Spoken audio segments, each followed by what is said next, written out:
Sergio, Ermotti, welcome to Bloomberg. I look at the results, capital building again, wealth management, steady as she goes. The IB is a nice beat. Sum up the geography of wealth management for me. The market wants to understand wealth management. Talk me through the quarter. Where have the clients been the most active? Well, first of all, we got good results across all our business divisions. And if I look at specifically the highlights, I would say that in wealth management, across the board, regionally, we had good momentum on the top line across net interest income, transactions, and fees. We had good progress on mandate penetration, so almost 33% of our assets are under mandates. So I was very pleased to see also a very strong momentum coming from Asia.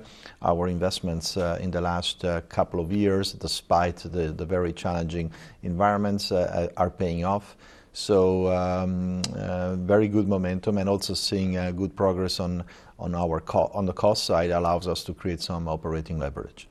I look at volatility every day, and it's either kill or cure for some institutions. For you, we've got a repressed volatility in the market.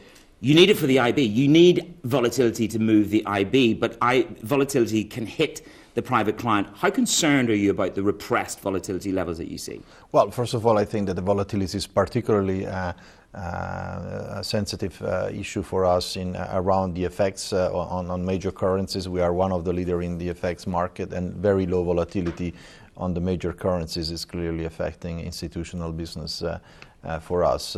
But in general, I would say that when we talk about volatility, I mentioned it in the past, is like cholesterol. There is good volatility and bad volatility. What we are missing is a little bit of a constructive, positive volatility. Of course, we don't want to have disruptive volatility. And in that sense, you can see how low volatility is also pushing more and more investors towards passive investments and very and different other forms of investments. Let's pick up the volatility theme and take it into Andrea Orcel zone, the investment bank.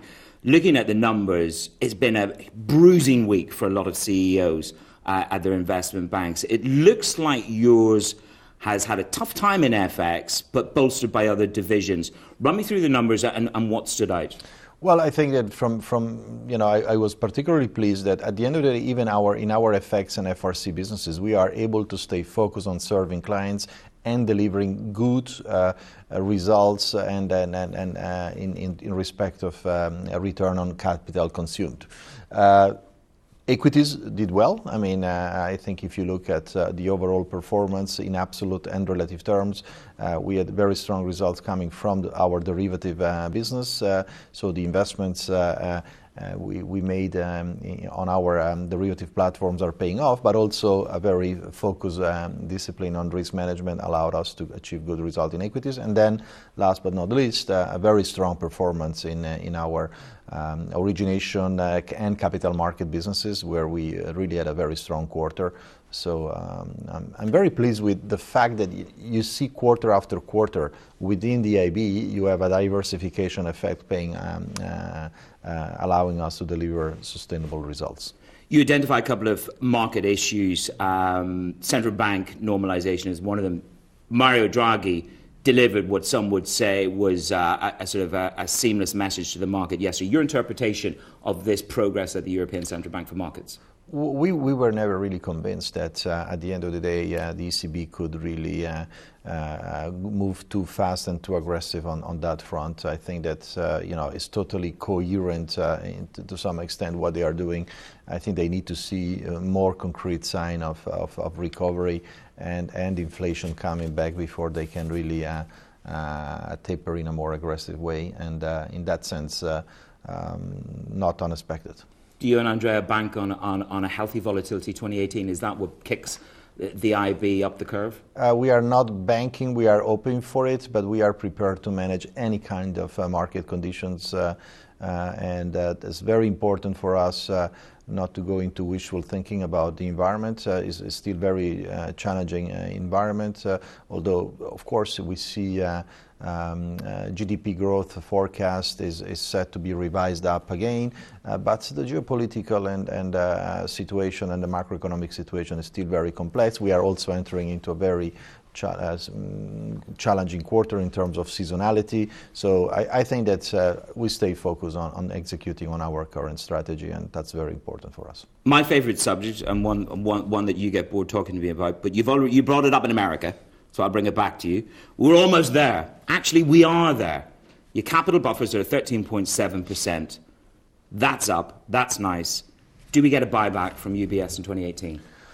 Look, it's premature to talk about our capital return policy, but I mentioned it that in the past that we reached the capital levels that are needed to fulfill regulatory requirements that are for 2020. So capital build-up is done, and so we are looking to continue to implement our progressive dividend policy on our base on our cash dividend, and eventually complemented it with capital returns through share buyback, but it's too early to talk about that. I look forward to the quarterly results when we get it. We are the world's most expensive investment bank with the cheapest asset gatherer. Your price to tangible book value stands at 1.4. How much are you underpriced then by? It's difficult. I mean, this is the market, and I think it's going to be a matter of time till those things are correct. So I think that we at the end of the day, one thing is clear to me is that it's not that we want to be considered just a pure asset gatherer, but we are skewed toward more of an asset gatherer. And at the end of the day, I think that once the capital requirements for us and the industry are clarified, I think the market will recognize our cash generation capabilities and our capital returns capacity. You sent out a survey to the employees, I understand, in terms of choosing a location in a post-Brexit world. We're top the list. Well, first of all, the survey is not closed, and we're not going to really disclose these results, because it's an element that we are considering clearly. Are you leaning more towards Frankfurt, Sergio? Well, first of all, I think there is a big difference between where we domicile our legal entity, which is currently in Frankfurt, and through within Europe you can branch out into different other locations and operate out of a branch within the eurozone. So that's where it goes down to. So I mean, asking our colleagues is a very important element in our decision-making process, but it's one of the elements. It can be no element is crucial, and nothing is decided, but we are very close to make decisions, of course.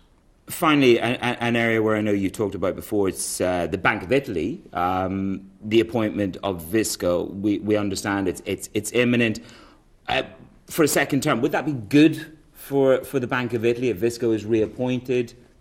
Look, I'm not entering into this kind of debates. I think it's up for politicians to make those kind of decisions. I think that, of course, stability is always good, but that's not my task to make a comment on that. Sergio Ermotti, thank you very much for joining us today on Bloomberg. Thank you.